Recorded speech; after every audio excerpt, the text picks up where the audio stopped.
ঠিক আছে জি স্যার না জানতে চাই আমরা দেশের সার্বিক অবস্থা আপনারা কেমন দেখছেন, এবং আমরা তো মাঠে থেকে অনেক কিছু দেখছি, রাজনৈতিকভাবে অনেক কিছু পর্যবেক্ষণ করছে। তো আপনাদের পর্যবেক্ষণটাই আসলে আমরা জানতে চাচ্ছি। আমি আজকে এসেছিলাম এখানে আমাদের স্থায়ী কমিটির সদস্য জনাব আমির সঙ্গে দেখা করার জন্য। এর আগে আমি গিয়েছিলাম লোকসভা কাউন্সিলের সঙ্গে দেখা করার জন্য। তার অত্যন্ত অসুস্থ, আপনারা যাবেন সবাই, সেখানে গিয়েছিলাম।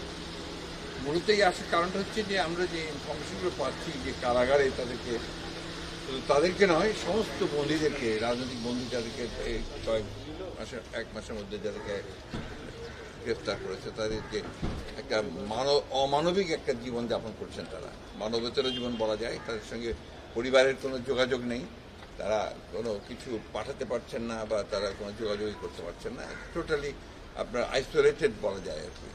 এবং এটা কখনোই গ্রহণযোগ্য না। এটা জেল কোর্টের বাইরেও বটে।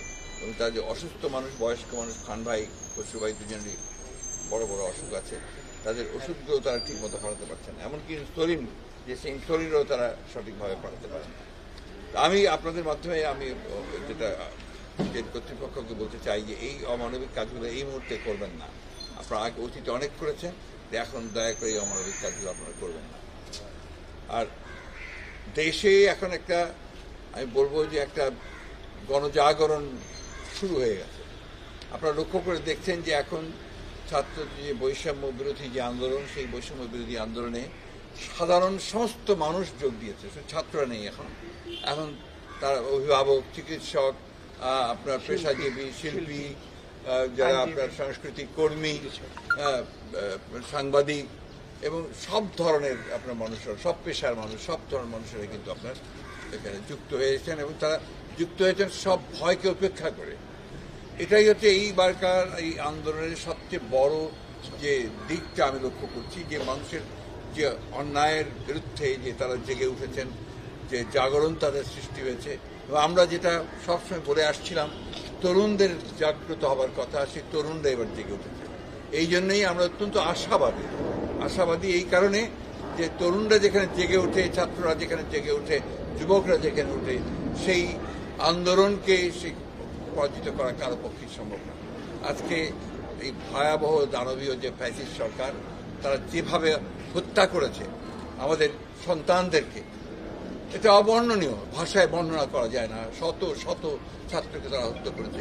আবারও যখন আপনার দেখতে পাই যে তাদেরকে গণকবর দেওয়া হয়েছে, আমি যেটা দেখলাম পত্রিকায় যে প্রায় 59 জনকে গণকবর, পাকিস্তানি হানাদার বাহিনীকেও তো হারিয়ে যাচ্ছে। চিন্তাই করা যায় না এটা। আমি মনে করি যে আপনার এই আন্দোলন তার বিজয়ের দ্বার প্রান্তে এসে গেছে এবং বিশ্বাস করি ইনশাআল্লাহ এই জনগণের বিজয় অবশ্যই হবে, ছাত্রদের বিজয় অবশ্যই হবে। মাননীয় মহাসচিব, বৈষম্য বিরোধী ছাত্র আন্দোলন যে ব্যানারে আন্দোলনটা হচ্ছে, তারা কালকে কর্মসূচি ঘোষণা করার সময় আপনি নিশ্চয়ই জানেন যে আজকে বিক্ষোভ এবং আগামীকাল থেকে সর্বাত্মক অসহযোগ আন্দোলনের তারা ডাক দিয়েছে।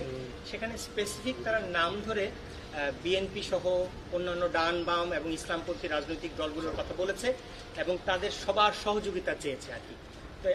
আপনারা কি এই আন্দোলনে সামিল হতে বলেছেন? আমরা প্রথম দিন থেকে আপনারা নিশ্চয়ই লক্ষ্য করেছেন, ছাত্ররা যখনই আপনার আন্দোলন শুরু করেছে, এর যে যৌক্তিকতা সেই সম্পর্কে আমরা কথা বলেছি। আমরা তাদের সঙ্গে সহযোগিতা শুধু নয়, তার একাত্মতা ঘোষণা করেছি। আমরা এখনো ওটা শুধু নয়, এটাকে আমরা আরো বেশি দৃঢ়তার সঙ্গে বলতে চাই যে ছাত্রদের এই যৌক্তিক আন্দোলন, এই আন্দোলনে আমাদের শুধু সমর্থন নয়, আমাদের সর্ব রকমের সহযোগিতা সহমতে তাদের সঙ্গে থাকবে।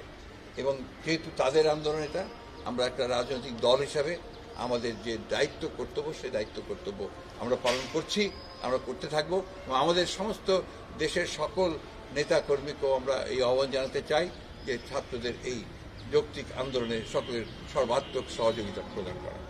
Thank you sir.